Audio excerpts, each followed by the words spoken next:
Hola, ¿qué tal amigos? Soy Luis Javier Alejandro Chávez Corrales. Curso el sexto semestre en la licenciatura en Educación con especialidad en telesecundaria. Este video está dirigido para la materia de Fundamentos de la Educación y les voy a exponer 5 principales pedagogos del siglo XX. El primero que elegí fue José Martí. Bueno, José Martí fue un poeta y político cubano. Fue un político republicano democrático, ensayista, periodista y filósofo. Fue fundador del Partido Revolucionario Cubano y organizador de la Guerra de Independencia de Cuba. Él se le ha considerado como el iniciador del modernismo literario en Hispanoamérica. Las principales aportaciones de José Martí a la educación. Bueno, Martí concibe el modelo educativo como una función social transformadora de las condiciones socioculturales y económicas de la población en general. Tiende puentes para que la educación ofrezca oportunidades reales para el desarrollo integral del sujeto educativo, el cual se expresa en la necesidad de contar con un currículum educativo que propicie la formación humanística, artística, política, científica y técnica. Bueno, en el pensamiento educacional de José Martí, en la unidad dialéctica entre la teoría y la práctica, el factor mediador que relaciona al sujeto con el objeto lo constituye el trabajo, como actividad creadora y esencialmente social, que humaniza al objeto en la medida en que se materializan los proyectos sociales e individuales. Por lo tanto, otro aspecto de su ideario pedagógico que forma parte de los principios de la pedagogía cubana, presentes en la actuación profesional de los docentes, es el vínculo del estudio y el trabajo. José Martí expresó las ventajas morales, físicas e higiénicas que venían del vínculo entre el estudio y el trabajo en el proceso de educación del hombre al expresar lo siguiente: el hombre crece con el trabajo que sale de sus manos.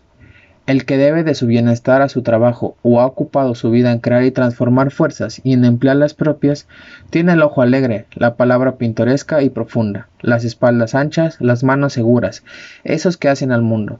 Tienen cierto aire de gigantes dichosos e inspiran ternura y respeto. Bueno, José Martí también fue creador de la... Bueno, no fue creador, fue un teórico muy importante en la pedagogía de la ternura, que nos habla de que más que ver a nuestros alumnos como un banco en el que solo metemos conocimiento, también debemos trabajar en lo moral y humanista de nuestros alumnos. Es decir, también tenemos que trabajar en cómo se sienten, cómo van a la escuela, cómo van con su familia, cómo van con sus relaciones, cómo se relacionan con los alumnos, cómo se relacionan con nosotros. Debemos trabajar en crear vínculos con nuestros alumnos. Es lo que nos decía José Martí y lo que prosigue hasta ahorita. Bueno, vamos a pasar con el siguiente. El siguiente educador que tenemos del siglo XX fue Ignacio Manuel Altamirano. Él fue un abogado, escritor, periodista, maestro y político mexicano. Bueno, entre los principales aportes de Ignacio Manuel Altamirano a la educación se encuentran que sentó las bases de la instrucción primaria gratuita, laica y obligatoria el 5 de febrero de 1882. También fundó el Liceo de Puebla y la Escuela Normal de Profesores de México. Y también escribió varios libros de gran éxito en su época, en que cultivó diferentes estilos y géneros literarios. Sus estudios críticos se publicaban en revistas literarias de México. También fue comisionado por Joaquín Baranda, secretario de Justicia e Instrucción Pública, para elaborar el proyecto y organizar la Escuela Normal de México, como ya lo dije, que esta fue inaugurada el 24 de febrero de 1887, institución en la que el maestro Altamirano impartió las cátedras de lectura superior y de historia. Todas estas enseñanzas y cátedras que dio, con elevados contenidos pedagógicos y nacionalistas, trascendieron en el trabajo docente que desarrollaron quienes fueron sus alumnos. En 1889, aceptó el cargo de cónsul general en Barcelona y más tarde, en París, sintiéndose enfermo, viajó a Italia, en donde falleció. Sus cenizas reposan en la Rotonda de los Hombres Ilustres de la Ciudad de México. Como ya lo dije, entre las ideas que defendió el ilustre escritor, abogado y politólogo sobre la educación, son evidentes que en todo momento son los ejes liberales que lo acompañaban en cada observación. Propuso que la transformación verdadera de la educación requería instaurar un modelo educativo en el que la instrucción primaria fuera laica y gratuita, propuestas aderezadas con sendas críticas a la educación tradicional, entonces un lastre colonial que impedía que el proyecto de nación se desarrollara. A esta educación tradicional, sobre esta escuela antigua, Altamirano afirmó: la escuela antigua hubiera debido llamarse mejor el ensayo de la abyección, porque ahí se mataba el sentimiento de la dignidad que aspiraba el palpitante y aterrada en medio de mil tormentos ignominiosos, tormentos físicos y morales, que martirizaban el cuerpo y que apagaban la divina chispa de la razón en el hombre que acababa de nacer. Las reflexiones que realizó nuestro ilustre personaje no se encuentran unificadas en una única obra, por el contrario, son el fruto de una prolija reflexión plasmada a lo largo de su vida, muchas veces escrita en alguno de los diarios que él mismo fundó como federalista. El Renacimiento consideró a la educación primaria como la fuente donde fluyen aguas maravillosas que podrían darnos como nación una cura radical, y veía en la escuela popular los cimientos que se erigían sobre los escombros de la escuela antigua, modelo educativo al que criticó intensamente. Ahora pasaremos con el próximo pedagogo. El próximo pedagogo tenemos a Justo Sierra Méndez. Justo Sierra fue un escritor, historiador, periodista, poeta, político y filósofo mexicano, discípulo del anterior Ignacio Manuel Altamirano. Fue decidido promotor de la fundación de la Universidad Nacional de México, hoy UNAM. Se le conoce también como Maestro de América, por el título que le otorgaron varias universidades de América Latina. Es considerado uno de los personajes más influyentes de la historia moderna de México. Bueno, en educación, tanto en su vida como en la realización de su proyecto educativo y en la forma en la que le dio desarrollo a ambos, ya que estos dos no se pueden explicar aislando uno del otro, se constituye y origina la filosofía del Maestro de América. En ella se encuentra lo que distingue a los pensadores y difusores de la filosofía, de los filósofos, y en Justo Sierra fue la peculiar duda mezquina de lo que hizo abstraerse como canónico positivista, como persona en su tiempo y en su espacio. No fue escepticismo como tal, sino una necesidad por aventurarse en la resolución de los problemas nacionales por cuenta propia la que le dio forma a su filosofía. El educador Justo Sierra se esforzó por establecer un método educativo para enseñar a pensar a los estudiantes mexicanos y no solo a memorizar. Reformó la escuela normal, que había trabajado con Ignacio Manuel Altamirano, para la preparación de los profesores de enseñanza elemental y primaria. Se interesó por la creación y autonomía de los jardines de niños en 1904 y la educación primaria oficial, laica y gratuita para todo el pueblo mexicano. Según sus ideas, la escuela primaria prepara al mexicano y de ella salen completos el ciudadano y el hombre. Para una mejor organización de la educación, creó el Consejo Superior de Educación Pública. En su gran programa de renovación de la educación mexicana, fundó la UNAM, con todas las carreras, señalando entre ellas la medicina, jurisprudencia, ingeniería, bellas artes y música. Asimismo, la conformación de un programa de arqueología para el estudio de las grandes culturas indígenas mexicanas. Creó el Museo Nacional de Antropología e Historia y el Museo de Historia Nacional. Estimuló la reconstrucción de monumentos prehispánicos, entre ellos la Pirámide del Sol en Teotihuacán. Se preocupó por el bienestar estudiantil para los niños, fortaleció el programa de desayunos escolares y estableció un sistema de becas para los alumnos más destacados de las instituciones educativas. Envió al exterior al pintor Diego Rivera, a Julián Carrillo y a otros que se destacaron en las artes, las letras, las ciencias y la política. En general, estimuló la vida intelectual de México a través de la educación. Ahora pasaremos con el siguiente.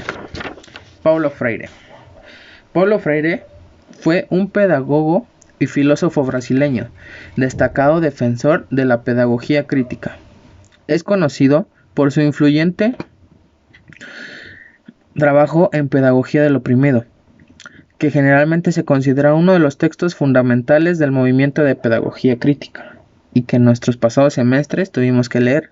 Además, entre otras ideas, Freire proponía la autonomía como fundamento pedagógico en la escuela. Bueno, la pedagogía crítica de Freire ha sido considerada en la actualidad como nuevo camino a la pedagogía, una en la cual se invita a las dos partes involucradas a construir sociedad desde la conciencia de los problemas sociales que se viven a diario y que afectan de manera directa e indirecta a las aulas de clase. Uno de los representantes de esta pedagogía fue Paulo Freire, exministro de la Educación de su país, Brasil. Este pedagogo brasileño fue conocido por sus aportaciones en el campo educativo sobre la concientización social y la acción niveladora por medio de la alfabetización de adultos y la pedagogía crítica, conscientes en aprender a leer y escribir la palabra y a leer y escribir la realidad. Él planteó la naturaleza política de la educación y combatió en su libro Pedagogía del oprimido la pedagogía alienante y elitista del poder establecido. Él apoyaba que todo aprendizaje debe estar íntimamente relacionado con la toma de conciencia de la situación real que enfrenta el educando, visión diametralmente opuesta a la concepción abstracta del liberalismo. En el contexto histórico, el educador se interesó siempre por las masas oprimidas, creyó en la libertad, en su poder de creación y crítica, estableció los fundamentos de una pedagogía en la que el educador y el educando aprenden el trabajo común de una toma de conciencia de la situación en la que viven. El educador creó una pedagogía volteada a la práctica histórica real. Consecuentemente, el pensamiento y la práctica educativa sugieren la necesidad de la política cuando se dirigen hacia las masas de los superexplotados y los pensadores. Y por último, tenemos a Jean Piaget, que pues supongo que ya todos lo conocemos. Fue reconocido por sus aportes al estudio de la infancia y por su teoría constructivista del desarrollo de la inteligencia a partir de una propuesta evolutiva de interacción entre sujeto y objeto. Sus aportes a la educación son varios.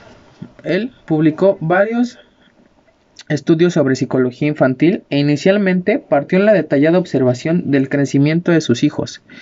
Elaboró hipótesis de la inteligencia sensoriomotriz, que describe el desarrollo casi espontáneo de una inteligencia práctica que se sustenta en la acción. Posteriormente, realizó múltiples investigaciones para seguir construyendo y ampliar su teoría. Cabe señalar de manera especial que Piaget, su contribución que brindó a la humanidad en relación al conocimiento, fue haber demostrado que el niño tiene formas de pensar específicas, las cuales le hacen ser diferente al adulto. Su obra científica fue difundida en todo el universo y es tan importante que hoy en día continúa a la vanguardia en los distintos trabajos que corresponden a la psicología, sociología, epistemología e incluso a la economía y el derecho según catálogos publicados por los archivos de Jean Piaget. Considero que los aportes que Jean Piaget proporcionó a la comunidad educativa es de enorme trascendencia en el campo de la pedagogía.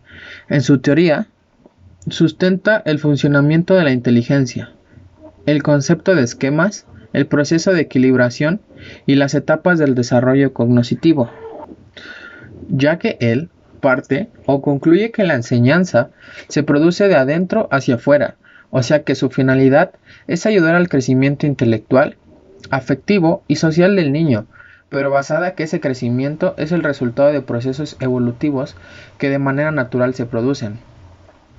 Por esta razón, consideran su teoría que la acción educativa ha de estructurarse de manera que favorezca los procesos constructivo-personales, mediante los cuales opera el crecimiento.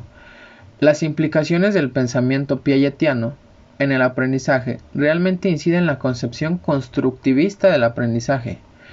El pensamiento de Piaget se sustenta en que los objetivos pedagógicos deben, además de estar centrados en el niño, partir de las actividades del alumno. Los contenidos no se conciben como fines, sino como instrumentos del servicio del desarrollo evolutivo natural. El principio básico de la metodología de Piaget es la primicia del método de descubrimiento. El aprendizaje es un proceso constructivo interno y depende del nivel del desarrollo del sujeto. También es un proceso de reorganización cognitiva, y en el desarrollo del aprendizaje son importantes los conflictos cognitivos o contradicciones cognitivas. La interacción social favorece el aprendizaje. Bueno, esto es prácticamente lo que nos decía Piaget, y con él terminaríamos este video. Espero les haya gustado y espero vernos pronto. Bye.